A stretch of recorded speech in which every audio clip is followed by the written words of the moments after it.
आत्मा और परमात्मा में डिफरेंशिएट किया, अंतर क्या है? देखो किसी भी चीज़ को तुमको हम फिजिक्स से समझा रहे हैं, अच्छा हाँ उससे अच्छा समझोगे। किसी चीज़ को छोटा से छोटा करते जाएंगे तो उसको कितना छोटा हम कर सकते हैं? जब तक नहीं मालूम, इन्फिनिटी तो चल सकता है ने क्योंकि इलेक्ट्रॉन वो सब भी होता है इन्फिनिटी एक ऐसी स्थिति आ जाएगी ना, जब खत्म हो जाएगा, ऐसी स्थिति आ जाएगी खत्म हो जाएगा जब जिसका हम विभाजन नहीं कर सकते, जिसको डिवाइड नहीं कर सकते हैं। इतना छोटा हो जाएगा कि हम डिवाइड नहीं कर सकते।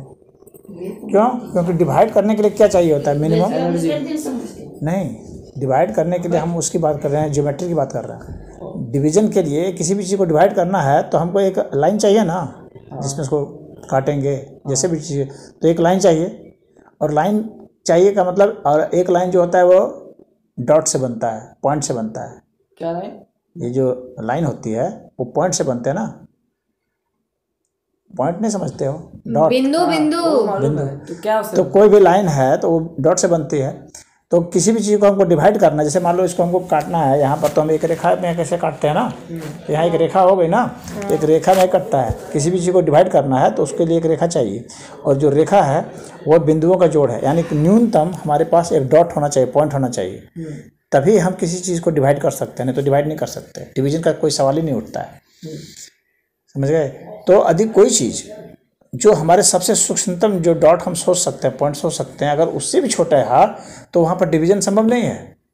डिवीजन की कल्पना भी संभव नहीं है, क्योंकि डिवीजन अधिकतम जो है वहीं तक हो सकता है। तो अगर कोई ऐसी चीज़ है जो कि पॉइंट से छोटी है तो उसको उसमें डिवीजन नहीं किया सकता है। तो जहाँ डिवीजन होता है और जहाँ एडिशन होता है, यानी जहाँ जोड़ होते हैं, जहाँ जोड़ते हैं, तो जोड़ने के लिए भी पॉइंट चाहिए और जोड़ने के लिए भी लाइन चाहिए, और डिवीजन के लिए भी लाइन चाहिए, डिवीजन के लिए भी पॉइंट चाहिए। तो जहाँ तक डिवीजन है और जहाँ तक पॉइंट है वहाँ तक जो है ये नेचर है। नेचर कहते हैं, मैटर कहते हैं, हाँ पदार्थ, इसको हिंदी में पदार्थ, संस्कृत में पदार्थ कहते हैं, मैटर को। हाँ, तो जो मैटर है, मैटर का अस्तित्व जिसमें कि तुम्हारा सब आएगा, इलेक्ट्रॉन है, प्रोटॉन है, न्यूट्रॉन है, ये सब जितने भी आएंगे, ये सब के ये साइज में भले छोटे हों, लेकिन जब तक इनका साइज है, जब तक हम कह सकते हैं कितना साइज है, तब तक वो डिवीजन किया जा सकता है ना, डिविजिबल है वो, समझ गए? तो जब तक डिवीजन है तब तक वह नेचर है। लेकिन जब डिवीजन उसको नहीं किया सकता है, क्योंकि वो हम लोग जितना इमेजिनेशन कर सकते हैं पॉइंट का, उससे भी जब छोटा हो गया तब वह क्या हो गया? मैटर से परे हो गया, तो बियॉन्ड हो गया, मैटर से बियॉन्ड हो गया। नहीं, डार्क मैटर नहीं, डार्क मैटर तो वह है जो कि एक्सप्रेस्ड नहीं है। डार्क मैटर वह है जो एक्सप्रेस्ड नहीं है। उसका मतलब यह नहीं है कि वह जो है उसके पास वह नहीं है, क्या कहते हैं, डायमेंशन नहीं है, ऐसा नहीं है। हम तो कह सकते हैं कि उसके पास डायमेंशन नहीं है डार्क मैटर के पास। डार्क मैटर का मतलब हो गया कि हम उसको, वो अपने को इस तरह से एक्सप्रेस नहीं कर पा रहा है कि वो मेजरमेंट में आ जाए, बस इतनी सी बात है, उसी को डार्क मैटर कहा जाता है। लेकिन यूनिवर्स तो सिर्फ 5% मैटर से बना है ना। हाँ, ये तो डार्क एनर्जी, डार्क मैटर है। हाँ ठीक है, वही तो वो फिजिक्स कहता है। लेकिन जो अध्यात्म कहता है, मैं उसकी बात कर रहा हूँ। तो ये जो है, जो सूक्ष्मतम बिंदु है, उससे भी अगर कोई छोटा सा और कोई चीज़ है, कोई ऑब्जेक्ट है, हाँ, तो वह जो है इनडिविजिबल हो गया, उसका डिवीजन संभव नहीं है। और वह जो इनडिविजिबल हो गया ना, वही आत्मा है। बात समझ में है? जिसको भगवान कृष्ण ने गीता में कहा है अविभाज्य। अविभाज्य मतलब जिसको विभाजित नहीं किया सकता, अविभाज्य, असंयोज्य मतलब जिसको जोड़ा नहीं जा सकता है, संयोज मतलब जोड़ना। तो अविभाज्य, असंयोज्य, ये दोनों आत्मा में होते हैं, आत्मा के गुण हैं। यानी वह उस पॉइंट से भी सूक्ष्म है, आत्मा ये है, समझ गए? किसी भी चीज़ का जो ऐसा जो है इंडिविजुअल स्टेट जो हो गया, इंडिविजुअल स्टेट, इंडिविजुअल अवस्था जो हो गई, अविभाज्य अवस्था, उसी को कहेंगे आत्मा। अब बात समझ में आ गई? और यही अगर, लेकिन आत्मा में कौन सी आत्मा है? वो दिव्य आत्मा, ये समझ लेना। आत्मा का भी बहुत है, ये नहीं है कि जो एक शरीर को छोड़कर दूसरे शरीर को जाती है वो नहीं है। तो क्या है? जो मतलब उसका तो डिवीजन हो जाएगा। हाँ, खुले एटमॉस्फेयर में, हाँ, जो घूम रहा है ऐसे एक शरीर को, भगवान कृष्ण गीता में यह भी कहा है ना कि एक शरीर को छोड़ के वासान से जीर्णानि यथा विहाय नवानि गृह्णाति नरोपराणि। यानी एक शरीर को छोड़ करके दूसरे शरीर को जाती है, एक नए वस्त्र को मतलब पहन लेते हैं। जैसे हम लोग पुराने वस्त्र को त्याग करके, जैसे पुराने वस्त्र को त्याग करके नया वस्त्र धारण कर लेते हैं, पुराने शरीर को छोड़कर नया शरीर धारण कर लेते हैं। तो पुनर्जन्म हुआ ना। हाँ, तो उसमें क्या हुआ, एक आत्मा शरीर जो है दूसरे शरीर में धारण किया ना, इसका मतलब आत्मा का जो है ट्रांसफर हुआ, इसका मतलब उसे गति हुई, एनर्जी ट्रांसफर हुआ, इसका मतलब गति हुई, तो मैटर हुआ। वो कोई भी चीज़ जो गति करती है वो मैटर के ही दायरे में आ जाएगी फिजिक्स के हिसाब से। कोई भी चीज़ जो गति कर रही है, समझ गए कि नहीं। लेकिन आत्मा जो है, जो दिव्य आत्मा की बात की है भगवान कृष्ण ने गीता में, भगवान कृष्ण ने आत्मा शब्द के लिए दोनों का ही प्रयोग किया है। जो यहाँ से वहाँ ट्रांसफर होता है उसके लिए भी आत्मा ही कहा है, और जो अविभाज्य है उसको भी आत्मा ही कहा है। इसीलिए यहाँ बहुत साधु संत भी कन्फ्यूज हो जाते हैं कि यहाँ वह भी आत्मा है, यह भी आत्मा है, क्योंकि एक शरीर को छोड़कर दूसरे शरीर को धारण करते हैं, तो इसका मतलब वो गति कर रही है, तो मैटर में आ गया। तो गति कर रही है तो फिर कहेगा इसका मतलब आत्मा का सिद्धांत आपका झूठ है। फिर तो कोई जो फिजिक्स का स्टूडेंट होगा वो कहेगा आपका आत्मा का सिद्धांत गलत है। एक तरफ से आप कह रहे हैं कि अविभाज्य है और दूसरी तरफ से कह रहे हैं कि वो गति कर रही है। गति कर रही है वो मतलब डिस्ट्रॉय और क्रिएट नहीं हो सकता, वैसे ट्रांसफर हो सकता है। यही है ना मतलब लॉ, कि कोई भी मैटर जो है वो ट्रांसफर हो सकता है, ना क्रिएट हो सकता है ना डिस्ट्रॉय हो सकता है। नहीं, वो ट्रांसफरेबल भी नहीं है, क्योंकि कोई भी चीज़ जो ट्रांसफर होगी इसका मतलब है कि वो गति करेगी। ट्रांसफर होने का मतलब ये है कि गति करना। तो एनर्जी हुआ ना, वो मैटर थे ना। हाँ, तो स्पीड हुआ, एनर्जी हुआ ना, तो एनर्जी हुआ तो इसका मतलब क्या हो गया, इसका मतलब उसमें डिवीजन संभव है, उसमें चेंज संभव है।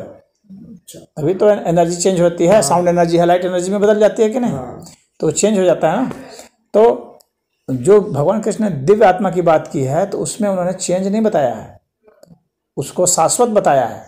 वो शाश्वत है, एटर्नल है। वो एटर्नल जो होता है, जो शाश्वत होता है, उसमें चेंज नहीं होता है, परिवर्तन नहीं होता है। यानी आत्मा अपरिवर्तनशील है। वह ये आत्मा का गुण है, अपरिवर्तनशील ना, अविभाज्य, असंयोज्य, शाश्वत। हाँ, ये आत्मा का, दिव्य आत्मा का गुण है।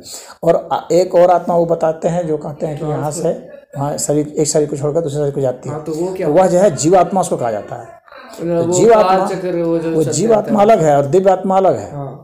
बस में रहे हो, तो जो ट्रांसफर होता है उसको आत्मा खाली नहीं बोलेंगे, उसको जीव आत्मा बोलेंगे, क्योंकि एक जीव से दूसरे जीव में वो जा रहा है। और जो अविभाज्य की बात करते हैं और संयोज की बात करते हैं, वह जीव आत्मा नहीं है, वह दिव्य आत्मा है। ये अंतर समझ गए आत्मा का।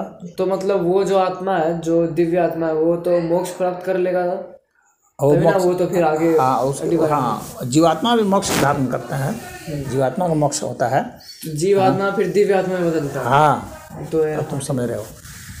और ये जो शरीर हमारा है ये भी आत्मा ही है। इसको क्या कहते हैं, पंचतत्व। नहीं, ये भी आत्मा। इसको आत्मा की परिभाषा में क्या कहेंगे, क्या, इसको देह आत्मा कहते हैं, देहात्मा, देहांत जैसे देहात्मा है। हाँ, तो यह भी यानी हम लोग के जो ऋषि रहे हैं उन्होंने पूरे अस्तित्व को आत्मा के संदर्भ में परिभाषित किया है, पूरे अस्तित्व को। जैसे कि कोई लोहा है, सोना है, तांबा है, चांदी है, इसको भी इन्होंने आत्मा कहा है। तो इसको कौन सा आत्मा कहा है, इसको कहा है भूत आत्मा। हवा, पानी, इन सबको भी आत्मा कहा है, इनको कहा है भूत आत्मा। ये सब जीव नहीं है। भूत मतलब भौतिक, फिजिकल जो है, तो फिजिकल सोल है ये। हाँ, तो इसको भूत आत्मा कहा है, समझे। तो उन्होंने पूरे अस्तित्व को ही आत्मा कहा है, पूरे ब्रह्मांड को इसको भी आत्मा कहा है, विराट आत्मा, समझे। विराट मतलब बहुत, हाँ, बहुत, विराट आत्मा। तो ये भी शब्द सुनोगे, विराट आत्मा। मन को भी उन्होंने आत्मा के में ही कहा है, मनो आत्मा। हाँ, मनो आत्मा से बात, समझ गए।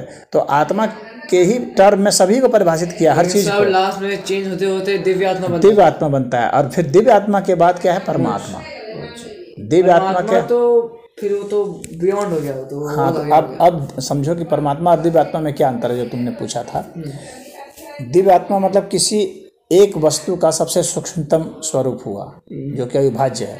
हाँ, और परमात्मा हो गया कि सभी का एक साथ अगर हमको बतलाना हो, जितने भी तत्व हैं इस अस्तित्व में, जितने भी चीज़ें, हम तुम ये वो जितने भी हैं, सबको मिला करके एक साथ कहना हो तो परमात्मा कहेंगे। यानी सबकी दिव्य आत्मा को हम परमात्मा कहेंगे। सबकी दिव्य आत्मा को एक साथ अगर मिला दिया जाए, हाँ, तो परमात्मा। जैसे सभी आदमियों को मिला करके हम लोग कहते हैं ना मानव, मानव जाति कह देते हैं ना। हाँ, तो इसी तरह से हुआ। तो मतलब वो एक समूह हो गया। परमात्मा एक तरह से समझ लो कि समूह हो गया, सभी दिव्य आत्माओं का समूह जो है वो परमात्मा हो गया। फिर प्रेत आत्मा क्या हुआ, प्रेत आत्मा फिर क्या हुआ। आत्मा के ही संदर्भ में वह भी है कि जो व्यक्ति, जो जीवात्मा जिसने शरीर अभी धारण नहीं किया है वह प्रेतात्मा है। मतलब वह जीवात्मा जिसने अभी शरीर धारण नहीं किया है, अभी शरीर divisible नहीं हो जैसे कोई मर गया, हाँ मर गया तो उसके शरीर से जीवात्मा निकली, और जब तक वह फिर नया शरीर धारण नहीं करे तब तक वह प्रेत आत्मा कहलाता है। लेकिन जब किसी आदमी जो मर गया फिर उसके बॉडी में वो आत्मा है, तब जो बॉडी छोड़ नहीं रहा है तब बॉडी मतलब तभी ना चलेगा जब वो उसके अंदर से वो आत्मा निकलेगा। हाँ, तो जब किसी शरीर में उसका प्रवेश हो गया, हाँ हाँ, जब उसको शरीर मिल गया, कहीं शरीर धारण कर लिया, मतलब पहले से तो वही शरीर है, वो छोड़ नहीं रहा शरीर को, तब वो शरीर को छोड़ नहीं रहा है, फिर वही आत्मा जो भी है। हाँ, तो कहने का मतलब है कि एक ही बॉडी में एक जो देह आत्मा में हाँ। दो जीवात्मा भी रह सकता है।